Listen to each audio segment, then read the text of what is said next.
और अब हम मानव अधिकारों और नस्लीय भेदभाव जैसे मुद्दों पर दुनिया भर को लेक्चर देने वाले और सर्टिफिकेट बांटने वाले अमेरिका से आई एक ऐसी खबर का विश्लेषण करेंगे जो अमेरिका के असली चरित्र और उसके दोहरे मापदंड की पोल खोलती है। इस खबर को समझने के लिए सबसे पहले आपको ये तस्वीरें देखनी चाहिए जो अमेरिका के ओहायो राज्य से आई हैं, जहां एक टाउन हॉल मीटिंग के दौरान ली वोंग नाम के एक पूर्व सैनिक ने कुछ ऐसा कर दिया जिसने अमेरिका में बढ़ते नस्लीय भेदभाव पर एक नई बहस भी छेड़ दी है और पोल भी खोल दी है। उन्होंने टाउन हॉल के दौरान अपना कोट उतारा, फिर अपनी शर्ट खोलकर अपने शरीर पर आई कुछ चोटें पूरी दुनिया को दिखाई और ऐसा करते हुए उनकी जुबान पर यही शब्द थे कि क्या ये चोटें उन्हें देशभक्त साबित करने के लिए काफी हैं, क्योंकि ये जो चोटें उन्हें लगी हैं ये युद्ध के मैदान में लगी हैं, अमेरिका की सेना की तरफ से लड़ते हुए, क्योंकि ये एक पूर्व सैनिक हैं और अमेरिका की ओर से लड़ते हुए उन्हें ये चोटें लगी। और अब ये कहते हैं वो कि क्या ये चोट इन्हें देशभक्त साबित करने के लिए काफी हैं या उसके लिए भी और कुछ करना पड़ेगा। इन तस्वीरों में इतनी ताकत थी कि इसने अमेरिका में एशियाई मूल के नागरिकों के खिलाफ बढ़ती हिंसा के मुद्दे को फिर से जीवित कर दिया और हमें लगता है अमेरिका को इससे काफी तकलीफ अभी हो रही होगी, क्योंकि अमेरिका जानता है कि ये तस्वीरें उसके असली चरित्र के बारे में दुनिया को बताती हैं जिसे वो छिपाता है। अमेरिका की कड़वी सच्चाई यही है कि वो मानव अधिकारों पर पूरी दुनिया को लेक्चर तो देता है और वहां के थिंक टैंक इस पर दूसरे देशों के लिए रेटिंग भी जारी करते हैं, लेकिन इस सब के दौरान अमेरिका यह भूल जाता है कि उसके अपने देश में कैसे मानव अधिकारों का उल्लंघन होता है। और इसे समझने के लिए आज सबसे पहले आपको यह वीडियो देखना चाहिए। आगे बढ़ने से पहले आपको बता दें, ये अमेरिका के एक पूर्व सैनिक हैं, ये एशियाई मूल के एक व्यक्ति हैं, अमेरिका में रहते हैं, सैनिक हैं और अमेरिका की ओर से लड़ते हुए इन्हें भारी चोटें लगी हैं। और इस व्यक्ति का दुख देखिए, ये व्यक्ति खड़ा हुआ, उसने अपने कपड़े उतारे, शर्ट उतारी और कहा कि ये मेरी चोट मैंने अमेरिका की सेना में लड़ते हुए खाई है युद्ध के मैदान में। क्या ये चोट मुझे देशभक्त साबित करने के लिए काफी है? अब आप देखिए इन्होंने क्या कहा। They could not get over this phase. I want to show you something. I want to tell you, because I'm not afraid. I don't have to live in fear, intimidation, or insults.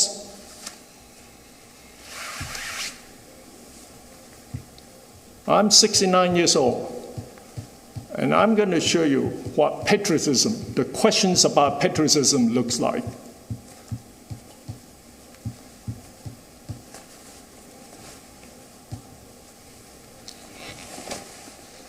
Here is my proof. This is sustained through my service in the US military. Now, is this patriot enough? I'm not ashamed to walk around anymore. Before I felt inhibited. People look at me strange and dare to question me my loyalty to this country. I don't look American enough. Now, last I read the US Constitution, we the people, we are all the same, we are equal. Not this, you are more superior, you are not.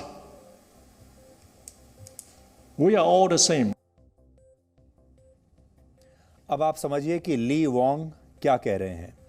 पहले तो ये समझ लीजिए, ली Wong एशियाई मूल के एक पूर्व सैनिक हैं जो कि अमेरिका की सेना में काम कर चुके हैं।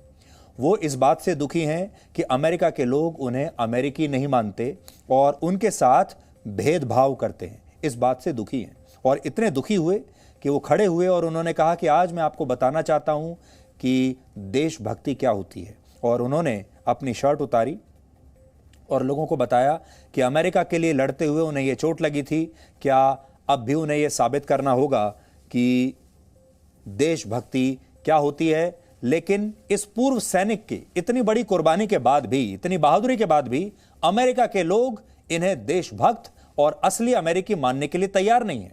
सोचिए, अमेरिका में एक पूर्व सैनिक को अपनी चोटें दिखाकर अपनी देशभक्ति साबित करनी पड़ रही है। ली वोंग 18 वर्ष के थे जब वो अमेरिका आए थे, आज वो 69 वर्ष के हैं।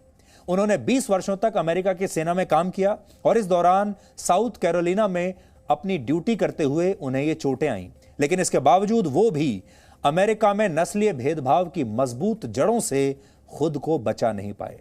कितने दुख की बात है। हालांकि उन्होंने ऐसा क्यों कहा, अब आप इसे समझिए। अमेरिका में जब से कोरोना वायरस का संक्रमण फैला है, तब से वहां एशियाई मूल के नागरिकों पर हिंसा की घटनाएं बढ़ी हैं और इनमें भारतीय मूल के लोग भी हैं। कैलिफोर्निया स्टेट यूनिवर्सिटी के एक अध्ययन के अनुसार वर्ष 2020 में अमेरिका में एशियन अमेरिकन पर होने वाले हमलों में 150% की बढ़ोतरी हुई है। और यही नहीं, मार्च से सितंबर 2020 के बीच ऐसी 2500 हिंसक घटनाएं सामने आई हैं। सोचिए, अगर ये भारत में हो गया होता तो अब तक अमेरिका ने कितना शोर मचा दिया होता। पश्चिमी देश जो हैं, उन्होंने अब तक, वहां के मीडिया ने न जाने क्या क्या लिख दिया होता। अमेरिका में बढ़ती नस्लीय हिंसा को आप कुछ दिनों पुरानी इस घटना से भी समझ सकते हैं। आपको याद होगा, 16 मार्च को अमेरिका के अटलांटा में अंधाधुंध गोलीबारी हुई थी और इसमें 8 लोग मारे गए थे, जिनमें से 6 एशियाई मूल के थे और ये सभी महिलाएं थी। सोचिए, जो देश मानव अधिकारों के उल्लंघन और नस्लीय भेदभाव को इतनी बड़ी बीमारी बताता है, वही देश इन दोनों बीमारियों से खुद इतनी बुरी तरह संक्रमित है। इसके बावजूद अमेरिका अपने गिरेबान में झांक कर देखने के लिए तैयार नहीं है और दुनिया भर को मानव अधिकारों पर सर्टिफिकेट बांटता है, दुनिया भर को रेटिंग देता है। यूएस स्टेट डिपार्टमेंट अब से कुछ दिनों में मानव अधिकारों को लेकर एक रिपोर्ट जारी करने वाला है। यह सुनकर भी आपको बड़ी हंसी आएगी। इस रिपोर्ट में वो दुनिया के 195 देशों को यह बताएगा कि मानव अधिकारों की रक्षा और इनके पालन के लिए इन देशों को क्या करना चाहिए। इस रिपोर्ट के बहाने वो इन देशों में लोकतंत्र और वहां के लोगों के अधिकारों की समीक्षा भी करेगा, यानी खुद हेडमास्टर बना हुआ है। अब आप खुद सोचिए, जिस देश में नस्लीय भेदभाव इतना ज्यादा हो कि वहां का एक पूर्व सैनिक अपनी देशभक्ति साबित करने के लिए अपनी कमीज उतार कर अपनी चोटें दिखाने पर मजबूर हो जाए, वो देश पूरी दुनिया को मानव अधिकारों पर उपदेश कैसे दे सकता है।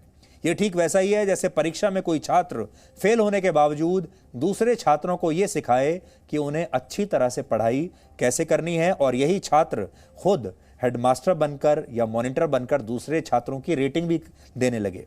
आपको याद होगा, पिछले ही साल अमेरिका में एक अश्वेत नागरिक जॉर्ज फ्लॉयड की हत्या कर दी गई थी और इस मामले में कल से ही वहां की कोर्ट में सुनवाई शुरू हुई है और इस कोर्ट ट्रायल को अमेरिका के असली लोकतंत्र का ट्रायल भी माना जा रहा है। यानी अमेरिका दूर से तो चैंपियन दिखता है, लेकिन अगर आप पास से देखेंगे तो सच्चाई यह है कि अमेरिका में अश्वेत नागरिकों के खिलाफ बहुत हिंसा होती है और माहौल अच्छा नहीं है। एशियाई मूल के नागरिक, जिनमें भारतीय भी हैं, वो नस्लीय अपराधों के शिकार होते हैं और हर दूसरे दिन वहां निर्दोष लोग मास शूटिंग में मारे जाते हैं। लेकिन अमेरिका इन लोगों के मानव अधिकारों की बात कभी नहीं करता। हमें लगता है कि अमेरिका में नस्लीय भेदभाव एक तरह की महामारी है जिसकी वैक्सीन अमेरिका आज तक ढूंढ नहीं पाया। इसलिए हम चाहते हैं कि आज आप अमेरिका के इस पूर्व सैनिक की बातें एक बार फिर से सुनें। They could not get over this phase. I want to show you something. I want to tell you, because I'm not afraid. I don't have to live in fear, intimidation, or insults.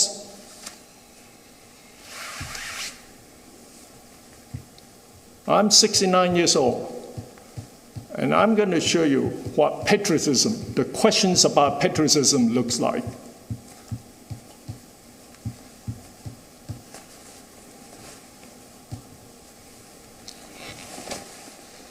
Here is my proof. This is sustained through my service in the US military. Now, is this patriot enough? I'm not ashamed to walk around anymore.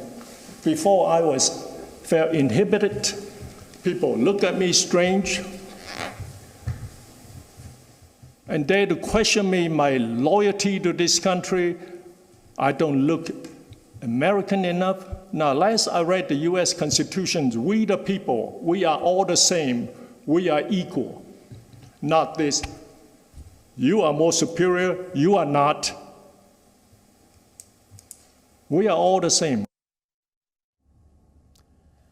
तो 69 वर्ष के पूर्व सैनिक ली Wong अब America में नस्लीय भेदभाव के पोस्टर बॉय बन गए हैं और अगली बार जब आप अमेरिका की तरफ से आई कोई भी रिपोर्ट पढ़ें, किसी अखबार में या किसी न्यूज़ चैनल्स पर देखें और वहां आपको अमेरिका दूसरे देशों को लेक्चर देता हुआ नजर आए, खास तौर पर आपने देखा होगा अमेरिका भारत जैसे देशों को बहुत लेक्चर देता है। अमेरिका वहां बैठकर यह तय करता है कि भारत का लोकतंत्र ठीक से काम कर रहा है या नहीं, भारत के लोगों के जो अधिकार हैं वो कहीं खतरे में तो नहीं पड़ गए हैं। ये सारी बातें अमेरिका के थिंक टैंक्स और वहां की सरकारें वहां बैठकर करते हैं और हमें सर्टिफिकेट देते रहते हैं। अगली बार जब आपको कभी भी कुछ ऐसा पढ़ने को मिले तो 69 वर्ष के ली वोंग की तस्वीरें याद कर लीजिए। इस व्यक्ति ने क्या कहा इसे याद कर लीजिए। इसकी एक क्लिप आप अब अपने पास रखिए और ऐसे लोगों को दिखाइए जो अमेरिका के फैंस हैं और जो कहते हैं कि अमेरिका ही मानव अधिकारों का चैंपियन है। Presenting V News app available on Google Play and App Store. Download it now.